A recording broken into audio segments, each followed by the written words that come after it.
लोकसभा चुनाव का आगाज हो चुका है और आज जमुई सीट से अरुण भारती जो कि लोक जनशक्ति पार्टी रामविलास के उम्मीदवार हैं, उन्होंने अपना पर्चा दाखिल कर दिया है। लेकिन दिलचस्प बात यह है कि कौन है अरुण भारती। तो बता दें कि अरुण भारती दरअसल चिराग पासवान के जीजा जी हैं और उन्होंने उसी जमुई सीट से पर्चा भरा है जहां से 2 बार चिराग पासवान आप रह चुके हैं सांसद। आपने काफ़ी वहां पर काम भी किया है 14 में 19 में। इस बार वो सीट आपने आखिर क्यों छोड़ दी है चिराग, ये बताइए पहले। देखिए, मेरे सामने ना दुविधाएं थीं। दो दुविधाएं। एक, मेरे पिता की कर्मभूमि की जिम्मेदारी जो उनके जाने के बाद एक पुत्र होने के नाते मुझे लेनी चाहिए, और दूसरा, मेरे खुद की कर्मभूमि की जिम्मेदारी अगर मैं उसको ना निभा पाऊँ तो मुझसे बेहतर और कौन उस जिम्मेदारी को निभा पाएगा, ये चयन करने की। तो मैं इन दो राहों पर था। एक राह का फैसला बहुत आसानी से हो गया कि ठीक है, पिताजी नहीं तो अब मैं हाजीपुर जाऊंगा और उनके अधूरे कार्यों को, उनके अधूरे सपनों को पूरा करूंगा। उनकी जिम्मेदारियों को मैं अब अपने कंधों पर लूँगा। हाजीपुर को मेरे पिताजी ने अपनी माँ का दर्जा दिया था, तो मेरे साथ हाजीपुर का वो रिश्ता है। As a kid I use to go there. जब मैं राजनीति को नहीं भी जानता था तब भी बचपन से जाता रहा हूँ, तो वो रिश्ता रहा है। पर ये रिश्ता मैंने अब पिछले 10 सालों में जमुई से के साथ भी बनाया था, जमुई वासियों के साथ भी मैंने बनाया था। अब ऐसे में अगर मैं वहाँ नहीं हूँ तो कोई भी और संभवतः शायद उस भावना को नहीं समझ पाएगा जिस भावना के साथ मैं जमुई वासियों से मैं जुड़ा हुआ हूँ। ऐसे में मेरा कोई अपना ही, मेरे कोई परिवार का ही सदस्य जमुई को वो प्यार, वो इज़्ज़त, वो सम्मान दे सकता था जो मैं हमेशा से देता आया हूँ या जो मैं देना चाहता हूँ। कोई और होता, सांसद, जनता का रिश्ता होता, बट मेरी बहन से बेहतर और कौन। तो ऐसे में मेरी बहन, मेरे जीजा जी, आज जब उन्होंने वहाँ पे नामांकन किया है तो मैं, उम्मीद ही नहीं, मुझे विश्वास है कि जैसे मैं बेटा बनकर रहा, मुझे लगता है मुझसे बेहतर बेटा और मुझसे बेहतर सांसद वो साबित होंगे। तो अरुण जी, जो आपके जीजा जी हैं उनको आपने वहाँ से उम्मीदवार बना दिया है, लेकिन चिराग, इसको लेकर एक सवाल भी खड़ा हो रहा है, परिवारवाद। आपको भी पता होगा, इसको लेकर सवाल खड़े हो रहे हैं कि प्रधानमंत्री हो या बीजेपी लगातार परिवारवाद को मुद्दा बनाती हैं। तो यहाँ सवाल हो रहे तो फिर चिराग पासवान भी तो परिवारवाद को आगे बढ़ा रहे हैं। भाई, प्रधानमंत्री जी के परिवारवाद की अगर आप परिभाषा सुनेंगे, मुझे लगता है लास्ट जो सत्र हुआ पार्लियामेंट में, उसमें उन्होंने बहुत खूबसूरती से और बहुत क्लियरली उन्होंने परिवारवाद की परिभाषा को उन्होंने डिफ़ाइन किया, और उन्होंने इस बात को स्पष्ट रखा कि अगर कोई अपना संघर्ष करके, कोई मेहनत करके सामने आता है, जस्ट बिकॉज कि वो व्यक्ति आपके परिवार का है इसीलिए आप उनको आने से रोके, ये गलत है। और रोहित, मैं भी ईमानदारी से मानता हूँ कि किसी बड़े व्यक्तित्व का सुपुत्र या सुपुत्री होना आपका सौभाग्य हो सकता है, पर आपकी काबिलियत नहीं। सौभाग्य आपको मौका दे सकता है, बट काबिलियत ही आपको उस जगह तक पहुंचाएगी। आज अगर मेरे जीजा जी में वो काबिलियत नहीं होगी तो संभवतः जमुई की जनता उनको नहीं स्वीकार कर पाएगी। पर अगर वो मेहनत करते हुए दिखे, दिन रात वैसे ही दौड़ते हुए दिखे, प्रयास करते हुए दिखे, परिश्रम करते हुए दिखे, तभी जनता स्वीकार करेगी। मेरे साथ भी, I was also an advocate in 2014। I'll say I was an advocate, not in 2019। 2014 में मेरे साथ ये जोड़ा जा सकता था। 14 में मुझे 85,000 मत मिले थे, बट उसको मैंने 2.5 लाख मतों के अंतर में मैंने बदला, जहाँ पे 2.5 लाख 19 में 2.5 लाख के मार्जिन से मैं जीता। तो कहीं ना कहीं जनता का विश्वास मुझ पर बढ़ाना, तभी उन्होंने मुझे ये आशीर्वाद दिया। और कल आप जीजा जी को जब लेकर गए अपने चुनाव कॉन्स्टिट्यूएंसी में, तो आपने वहाँ पे एनडीए के नेता कार्यकर्ताओं को इंट्रोड्यूस कराया, परिचय कराया, ये हमारे जीजा जी हैं, अब आपका समर्थन चाहिए। तो जीजा जी का क्या चांस इस बार लग रहा है चुनावी मैदान में? भाई देखिए, मैं चुनाव से पहले मैं कोई दावे नहीं करता हूँ, सब कुछ जनता के हाथ में ही है।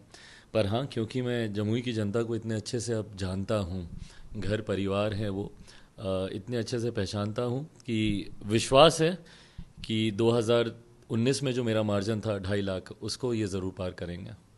और क्या कोई परिवार से भी कोई प्रेशर था कि भाई अरुण जी को ही टिकट दिया जाए, या फिर आपको लगा कि नहीं, इनके अंदर भी काबिलियत है? You know what, actually not at all, बिल्कुल भी नहीं, ना परिवार से। हाँ, इतनी चर्चा हम लोगों ने ज़रूर की थी, क्योंकि मैंने बार बार ये चिंता जाहिर की थी कि जमुई में मैं नहीं तो फिर मेरे जैसा ही कोई, और कोई वो नेता छवि का नहीं होना चाहिए, एकदम बेटे जैसा होना चाहिए। तो चर्चा करके जीजा जी का नाम सामने आया। आपने एक तरीके से कहे तो जमुई को नर्चर भी किया था। ध्यान है आप जब भी जमुई आते थे, पटना आते थे तो सीधा जमुई चले जाते थे, तो आपको लगता है इस बार भी ऐसा कुछ होने वाला है? नहीं, बिल्कुल, देखिए ये रिश्ता मैं भी निभाऊंगा, मैंने भी जमुई की जनता से वादा किया है और जीजा जी भी निभाएंगे, मैं मानता हूँ। पिछले 10 सालों में मुझे लगता है वहाँ की जनता ये बोलती है कि पहली बार कोई ऐसा सांसद मिला जो इतना जमुई आता है, आया गया, बड़ी परियोजनाएं लेके गया। मैंने जमुई की जनता से कहा था कि आपने मुझे नली गली बनाने के लिए तो नहीं चुना है, आपने अगर चिराग पासवान को चुना है तो आपकी बड़ी सोच भी रही होगी कि ये आया है तो कुछ बड़ी योजनाएं जमुई में लेकर आएगा। हैविंग सेड दैट, जहाँ एक तरफ मैंने नली गली सड़कों पे मैंने बहुत काम किया, बिजली पे मैंने बहुत काम किया, मेक श्योर किया कि गांव हर गांव तक पहुँचे। सड़कें 2014 में ऑलमोस्ट 40-45% गांव में नहीं थी, आज लगभग 90% गांव सड़कों से जुड़े हुए हैं और बिजली लगभग 100% गांव में है। ये तो किया ही जो कि बेसिक इंफ्रास्ट्रक्चर के काम थे, बट जो बड़ी परियोजनाओं की उम्मीद जमुई को थी, पहली बार जमुई को अपना केंद्रीय विद्यालय मिला, वो मैंने दिया और बहुत संघर्ष के बाद दिया, क्योंकि उस वक्त मेरी और स्थानीय प्रशासन के साथ बहुत रसाकशी हो गई थी। उसके बाद जमुई को अपना मेडिकल कॉलेज, ये जमुई के लिए एक बहुत बड़ी बात है।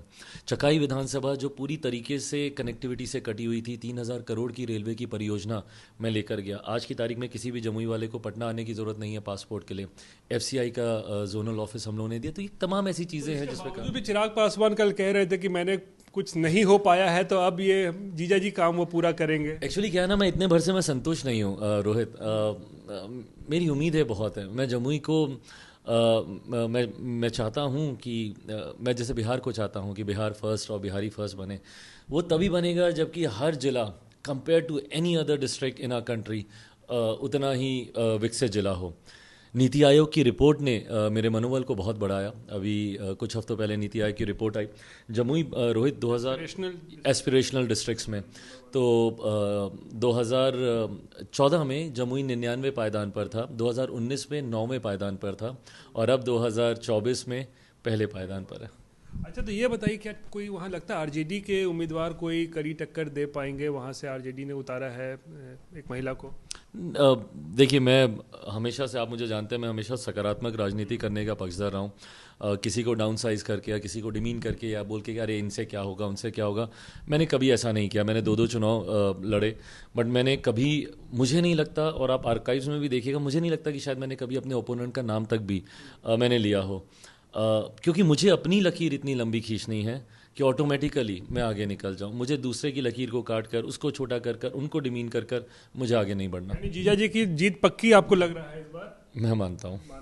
अच्छा चिराग, चलिए, तो जीजा जी की बात हो गई कि अब उनको आपने उतारा है। नीतीश कुमार के साथ क्या कुछ चल रहा है? क्योंकि आपने उनसे मुलाकात भी अब की है, बड़े सौहार्दपूर्ण तरीके से आपको वो पकड़े हुए थे, तस्वीरें भी वायरल हुई हैं। क्या लगता है सब कुछ ठीक हो गया है, जो पुराने कुछ गिले शिकवे जो भी थे आपके? देखिए, मैंने इस बात को बहुत क्लियरली बोला है कि आपको प्रायोरिटाइज़ करना ज़रूरी है, प्राथमिकताएं आपको तय करना ज़रूरी है। आज की तारीख में जब हम मौजूदा प्रधानमंत्री आदरणीय नरेंद्र मोदी जी को तीसरी बार देश का प्रधानमंत्री बनाने के लिए हम लोग संकल्पित हैं, जब एनडीए के तमाम साथियों को 400 प्लस का लक्ष्य दिया गया है, उसमें बिहार की 40 सीटें बहुत महत्वपूर्ण हैं। ऐसे में किसी 2 घटक दलों के बीच के मतभेद की वजह से गठबंधन को उसका नुकसान हो जाए, ये कतई उचित नहीं है। ऐसे में क्लियरिंग द एयर का प्रयास मुख्यमंत्री जी के द्वारा, मेरे द्वारा, दोनों पार्टियों के नेताओं के द्वारा ये प्रयास हुआ ताकि गठबंधन को वो मजबूती मिले, नीचे कार्यकर्ताओं को वो क्लियर सिग्नल जाए, कोई किसी दुविधा में नहीं रहे। इसके लिए ऑफ कोर्स लोक जनशक्ति पार्टी रामविलास को और जनता दल यूनाइटेड को we have to walk an extra mile, वो प्रयास हम दोनों कर रहे हैं ताकि नीचे किसी तरीके का कोई कंफ्यूजन ना हो। तस्वीरें आई हैं उसमें दिख रहा है नीतीश कुमार आपको पकड़े हुए हैं, क्या बात हुई थी? नीतीश कुमार ने क्या कहा? अरे देखिए, हमने हमेशा बोला रोहित कि वो मेरे बड़े हैं। मैंने जब उनकी नीतियों के बारे में भी जब चर्चा की, तब भी मैंने व्यक्तिगत तौर पर उनका हमेशा मैंने सम्मान किया है। आपने कई ऐसी तस्वीरें देखी जहाँ मैंने उनका पाँव छुआ, उनका आशीर्वाद लिया। ऐसे ही उसी क्रम में आज गया, उनका पाँव छुआ, उन्होंने गले लगाया। बड़े हैं मुझसे, बड़ों का आशीर्वाद जितना चलिए भूल जाइए पुरानी चीज़ें, ऐसी कुछ बात हुई? मतलब चर्चा हुई वहाँ पे, काफ़ी चीज़ों को लेकर वहाँ पर चर्चा हुई, चुनाव को लेकर वहाँ पर काफ़ी चर्चा हुई, बट हाँ, भूल कर अब आगे तो बढ़ना है। ये चीज़ लेकर क्या चर्चा हुई?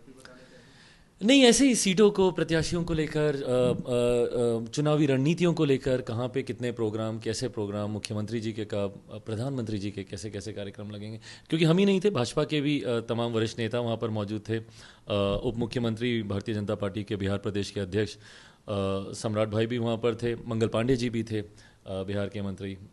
तो सारे सब कुछ ठीक हो गया है नीतीश कुमार के साथ, कोई आपको गिले शिकवे तो अब नहीं है, कोई उनकी नीतियां या ऐसी उससे आज की तारीख में उसका कोई मायने ही नहीं है ना, जब हम लोग लोकसभा के चुनाव की बात कर रहे हैं, जब हम लोग बड़े लक्ष्य की ओर अग्रसर हो रहे हैं, तो ऐसे में इन बातों के अभी कोई मायने नहीं है।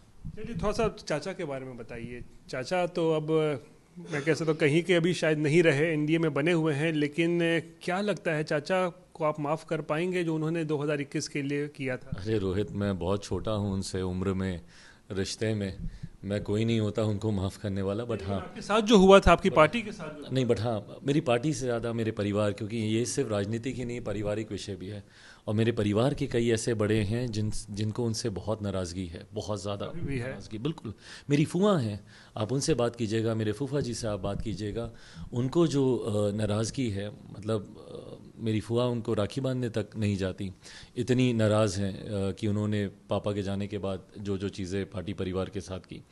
हैविंग सेड दैट, मैंने वही कहा कि पारिवारिक विषय में बहुत ज़्यादा सहज महसूस नहीं करता इस पर चर्चा करने पे। भविष्य के घर में क्या है मुझे नहीं पता, बट फिलहाल कोई ऐसी पॉसिबिलिटी नहीं है। आपको पॉसिबिलिटी पैचअप की या लग नहीं रही? प्रयास भी नहीं है ना कहीं से, उनकी तरफ से कोई ऐसा ऐसी कोई भावना नहीं दिखती कि हमने कुछ गलत किया या कुछ गलत हुआ। वो लोग शायद महागठबंधन में ट्राई कर रहे हैं, दे आर नॉकिंग डोर्स, अलग अलग पार्टियों के पास प्रयास कर रहे हैं कि शायद कहीं से उन्हें चुनाव लड़ने का मौका मिले, बट मेरे पास कोई। आपके अंदर आज भी तकलीफ है, आपके अंदर जो हुआ था? स्वाभाविक है रोहित, क्यों नहीं होगी, मतलब पापा भूले नहीं। पापा के जाने के बाद वही मेरे पापा थे ना, उन्हीं की मुझे ज़रूरत थी सबसे ज़्यादा, ऐसे में वही मेरा मार्गदर्शन करते। रोहित, मैं कब इतना बड़ा हो गया कि मैं अब अकेले भाजपा जैसी दुनिया की सबसे बड़ी पार्टी के साथ में अकेले सिंगल हैंडेडली मैं नेगोशिएशंस कर रहा हूँ, सीटें हम लोग बांट रहे हैं। मुझे नहीं पता कि मैं कब इतना बड़ा हो गया। पापा के साथ पापा करते थे, पार्टी के लोग करते थे, और उनके बाद ये जिम्मेदारी चाचा पे ही थी। ऐसे में एकदम बीच मझधार में मुझे जिस तरीके से, और सिर्फ छोड़ ही नहीं दिया गया, इतना धकेला गया उस मझधार में ताकि मैं डूब जाऊँ। पार्टी से ही अलग नहीं किया गया, मुझे परिवार से भी निकाला गया, मेरे घर से मुझे निकाला गया। ये तमाम चीज़ें मुझसे, मेरी पीढ़ी के सारे भाई बहनों को छीन लिया गया।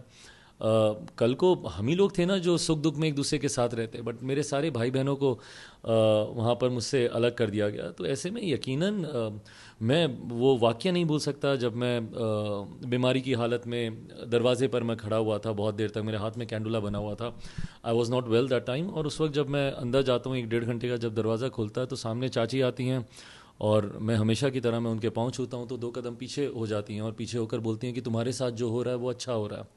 मतलब एक माँ अपने बेटे के लिए ऐसे कैसे बोल सकती है कि तुम्हारे साथ जो हो रहा है अच्छा हो रहा है। भाई, अगर मैं आपका अपना बच्चा होता, आपका अपना सगा बेटा होता, तो क्या तब भी आप यही कहती मुझे, या तब भी चाचा ऐसा ही करते मेरे साथ? हकीकत यह है कि इन्होंने मुझे कभी घर का बड़ा बेटा माना ही नहीं। But having said it all Rohit, मैं इन सब चीज़ों से अब बहुत आगे निकल गया हूँ, काम पे बहुत ध्यान दे रहा हूँ, अब इन सब चीज़ों में नहीं उलझना मुझे। अच्छा, ये महागठबंधन का क्या चल रहा है? लालू प्रसाद जिस तरीके से सिंबल बांटे जा रहे हैं, कांग्रेस को कोई पूछ नहीं रहा है, क्या लगता है कि कोई टक्कर यहाँ पर हो पाएगी महागठबंधन? पहली बात, ये पूर्णता उनका इंटरनल मैटर है, उनके गठबंधन का मैटर है। जब कांग्रेस को एतराज़ नहीं तो मुझे क्या एतराज़ हो सकता है? जब वो लोग इस पर कोई टिप्पणी नहीं कर रहे तो मैं क्यों ही करूं? बट हाँ, मैं इतना ज़रूर बोलूँगा, राजनीति में हूँ और गठबंधन धर्म की मर्यादा, आज जब आपने मेरे मुख्यमंत्री के बारे में पूछा तब भी मैंने यही बोला कि भाई, गठबंधन धर्म की मर्यादा कहलाती है कि हम लोग को सारी चीज़ों को छोड़कर अभी एक साथ आना चाहिए। हम लोगों को, राजनीति का विद्यार्थी हूँ, स्टूडेंट ऑफ पॉलिटिक्स हूँ, हम लोगों ने सीखा ही यही है कि सबसे ऊपर राष्ट्र हित होता है, फिर गठबंधन का हित आता है, फिर आप जिस दल के हैं आप उस दल का हित आता है, और आखिर में कुछ बचता है तो इंसान अपने व्यक्तिगत हित के बारे में सोचे। ऐसे में गठबंधन की मर्यादा कहती है कि आपको बिना चर्चा किए हुए, बिना एक एमिकेबली एक डिसीजन पे पहुँचे, इस तरीके से सिंबल बांटना उचित नहीं है। बट हैविंग सेड दैट, वो उनका मैटर है, बांट रहे हैं। इंडिया गठबंधन का कुछ लगता है, कुछ क्या रहेगा उनका? देखिए, आज की तारीख में तो नहीं लगता। पहली बात तो इंडिया अलायंस अब रहा कहाँ है मुझे नहीं पता।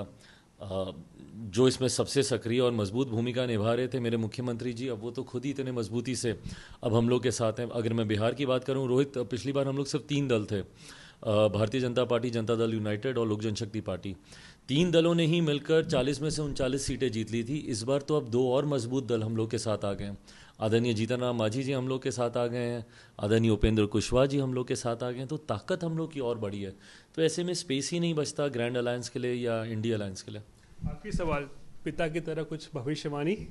ओके। पिता आपके कहा जाता है मौसम वैज्ञानिक, तो मौसम वैज्ञानिक के बेटे का क्या कहता है, इस बार का फोरकास्ट क्या कहता है, बिहार में या देश में क्या होने वाला है? So let me try and do that. Bihar में मैं ज़रूर कह सकता हूँ 40 की 40 सीटें हम लोग जीतेंगे।